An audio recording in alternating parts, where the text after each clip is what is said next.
Olá a todos, eu sou Suzane de Carvalho, cientista política, e hoje chegamos a um dos temas mais complexos e polêmicos do nosso tempo: justiça social.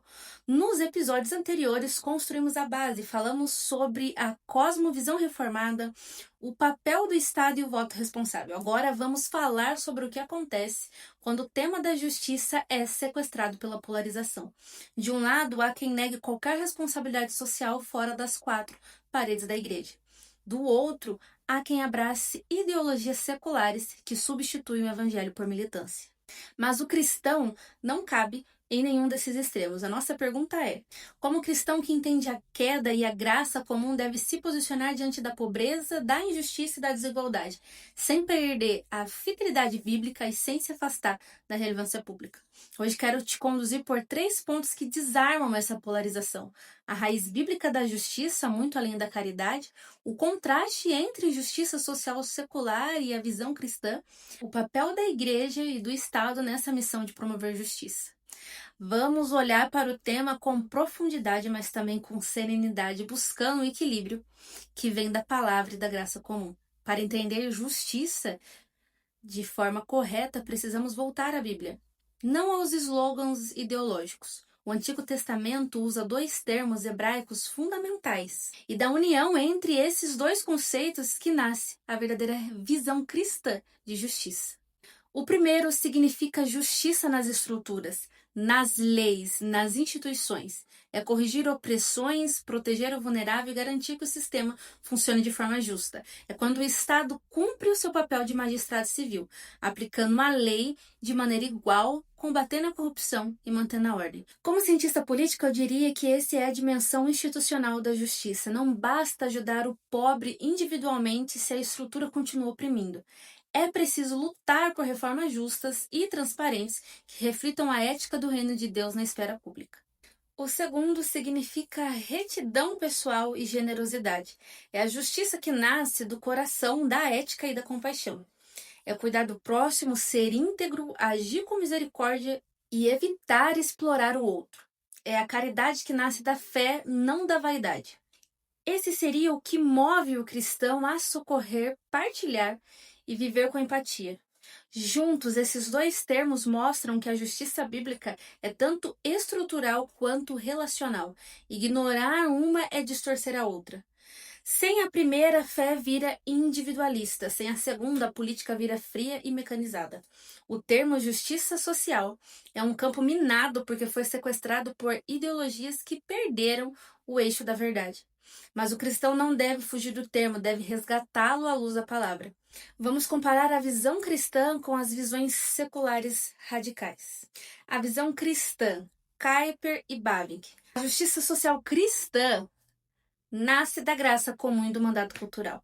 A graça comum nos lembra que toda pessoa tem dignidade mesmo após a queda, e o mandato cultural nos chama a trabalhar pela ordem, pela beleza e pelo bem comum. A pobreza e a injustiça são sintomas do pecado, não só pessoal, mas estrutural. Por isso, o cristão não pode ser indiferente. Ele luta, mas luta pela reforma cívica, não pela revolução ideológica. Busca transformação, não destruição.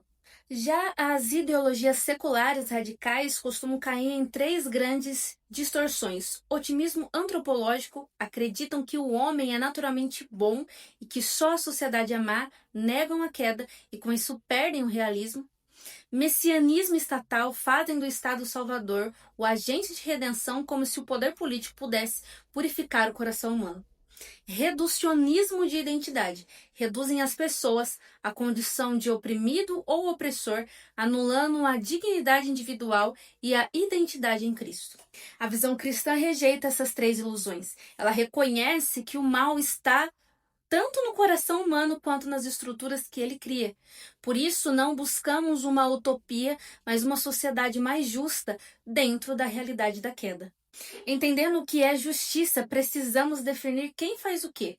É aqui que entra a soberania de esferas, conceito de Kuyper, fundamental para evitar a confusão entre igreja e Estado. O Estado é o guardião da justiça estrutural. Ele deve garantir igualdade legal, proteger os vulneráveis e criar condições de ordem e prosperidade. Seu papel é promover o ambiente em que a justiça possa florescer, não substituí-la. Isso significa combater a corrupção e o abuso de poder, criar leis justas e estáveis, assegurar educação, segurança e saúde básica, expressões da graça comum. E o cristão deve cobrar, fiscalizar e influenciar o Estado para cumprir bem seu papel, mas sem transformá-lo no Messias político. A igreja, por sua vez, é o lugar da justiça relacional. Ela manifesta a graça redentora e ensina a viver em misericórdia. A igreja evangeliza, discipula, alimenta, acolhe e serve. Ela denuncia o pecado e proclama o arrependimento. O erro começa quando a igreja terceiriza a compaixão para o Estado e o Estado tenta fazer caridade com o dinheiro do contribuinte. Cada esfera tem seu papel e ambas devem atuar em harmonia para o bem do próximo. A justiça social cristã não é bandeira partidária, é expressão de fidelidade ao Deus que é justo. Ser cristão é entender que a justiça nasce do caráter de Deus, se expressa na vida pessoal e se reflete nas instituições. É unir justiça estrutural e justiça relacional. É lutar por equidade sem cair no igualitarismo. É buscar o bem comum sem negar a graça comum. O cristão age com sabedoria e realismo, reconhece o valor de ser humano, reconhece o pecado nas estruturas e nas instituições e entende que igreja e Estado têm funções distintas, mas propósitos convergentes. No próximo episódio vamos falar sobre desobediência civil, quando o cristão deve falar não ao Estado. Se você também acredita que é possível unir fé, razão e compromisso social, curta esse vídeo, se inscreva no canal e compartilhe essa mensagem. Nos vemos no próximo episódio.